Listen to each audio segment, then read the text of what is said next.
So, I love late 90s, early 2000s rap. One of my favorite rappers when I was a kid was LL Cool J. Okay? This is, before NCIS, not that LL Cool J. We're talking like Doing It, LL Cool J, that guy, right? So, his videos are hilarious. They're just very overly sexualized, it's a little much. One of his videos, he has a woman on the hood of his $150,000 Mercedes, and he's pouring chocolate syrup all over her. Now, when I watched that video when I was 13, I was like, yeah, that's what I'm gonna do to girls when I grow up. That's what girls like, that's sexy. I watched that video now at 31 years old, and I'm like, what if that gets on the car? How the fuck is he gonna get that off? What's his insurance like? I don't need the extra calories either, or the sugar. Doing Whole30 before Christmas. I guess I'm just getting older, man. I don't know. Points of views are changing. My dad's getting older, too. He just turned 69. Always a cheap laugh. I feel like I can't go over that, So he just turned 69. He's been losing his filter, though, for years. Okay? Example. Meets my college girlfriend years back. Okay? What do most normal families say when they meet your girlfriend? Oh, she's very nice. She's very pretty. She's very smart. I like her. My father's an old Italian man from New York. So he comes in and he goes, Nicholas, she's tall, so when they're tall, they don't get fat as quick.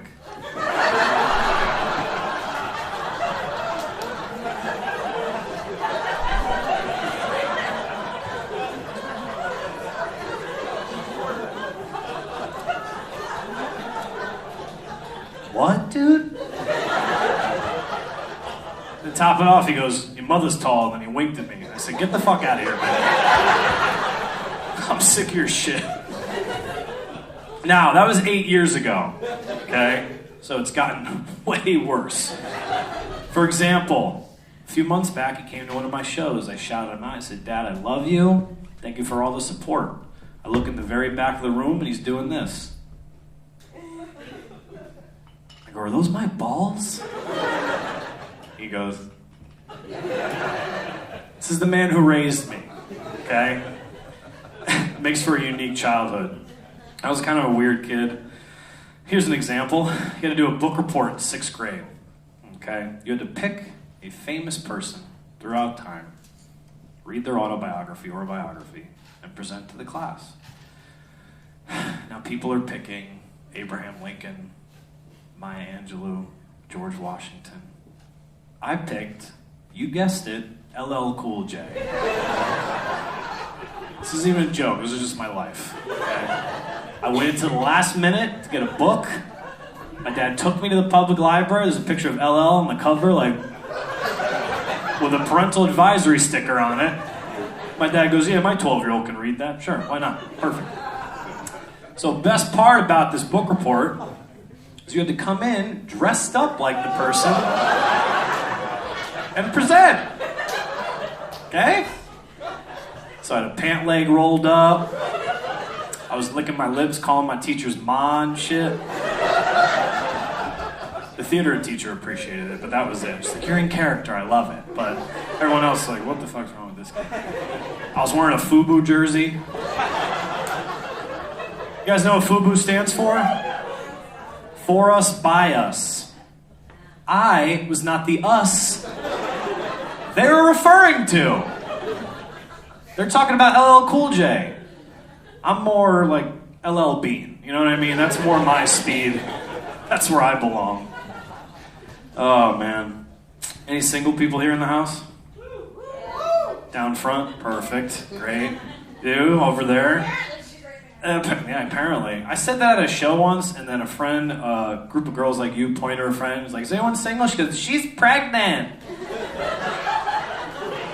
That's the fucking opposite. That's the complete opposite.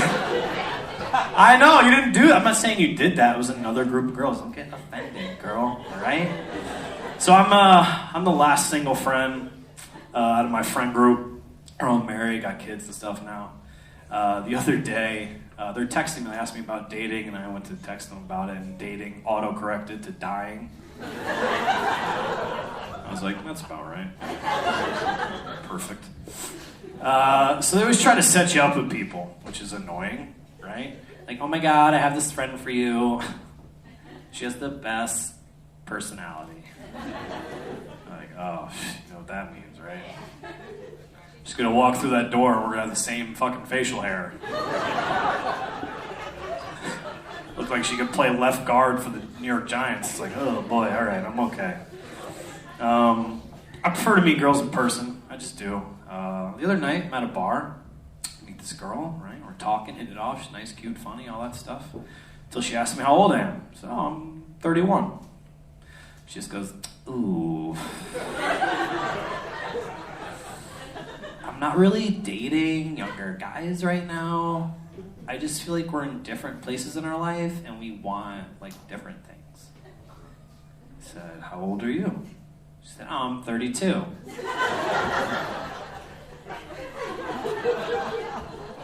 What month were you born in? November. November of 87? Yeah. I was born in March of 88. The fuck happened in those 5 months? So much more mature than I am. Did you get a 401k or subscribe to AARP? Pretty sure we're both crapping our pants at the same time, you know? Anyway, she went to walk away. I tripped her. She fell. I laughed. She's fucking right. She dodged the bullet. I am immature. Oh, man. God. She really... Poor girl. God. I might stop going to bars, though. It just gets like... I don't know. I had something weird happen the other day. I'll share this with you guys. I see a beautiful woman at a bar. She's sitting down. I go to approach her. She stands up. She's pregnant. Threw me off. I didn't know what to say. It's like when you're at the mall and you think you have a parking spot, and you go to pull in, and there's a Mini Cooper there, and you're like, fuck! Ah! So close. Thought I had it. Anyway, we talked. She's cool. I'm her midwife now. I said, listen, step one, maybe go home. You know, don't be here. Get some bed rest. Just relax. It's a little strange. As I said, I'm the last single friend. I go to a shit ton of weddings. Last year I went to 9. Yeah, so I'm homeless now. I live at the train station. That's how I got this gig. Like, you seem funny. Rising through a dumpster. But with all these weddings, comes bachelor parties, right? Gotta go to those. Go to the bachelor parties. Last summer, it was a bachelor party, okay? It was 10 dudes in a cabin in Vermont, okay? And they wanted to get strippers. I don't know if you heard what the fuck I just said. We're in a cabin in Vermont. Guess who's gonna show up? It's not gonna be good. At all. Again, probably the same facial hair, wearing tie-dye. Maybe Bernie Sanders will show up, who knows? That would have been better than what we got. I'm telling you. I would have paid more for that, honestly.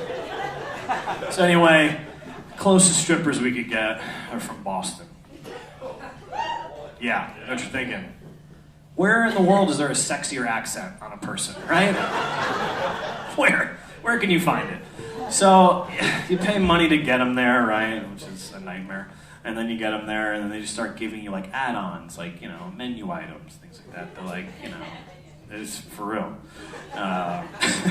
Like for an extra $40 a piece, you guys could lick funfetti off my body. And you're like, oh.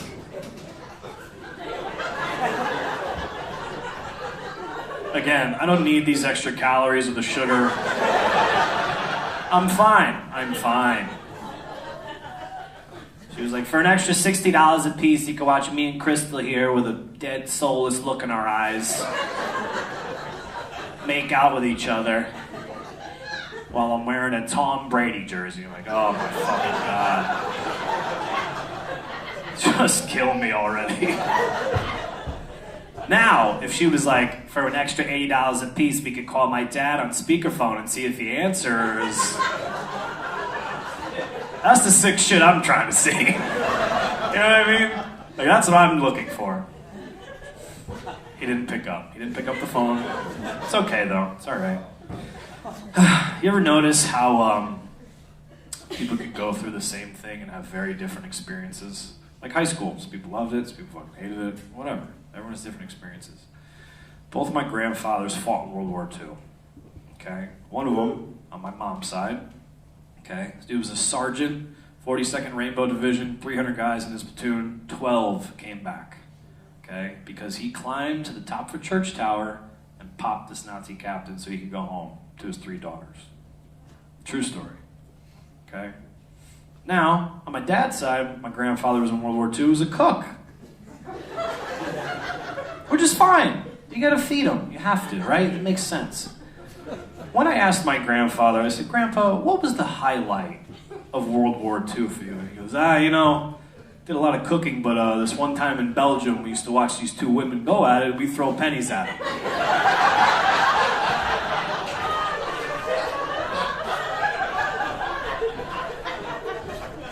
I was 9 when he told me that story. And I've been obsessed with World War II ever since.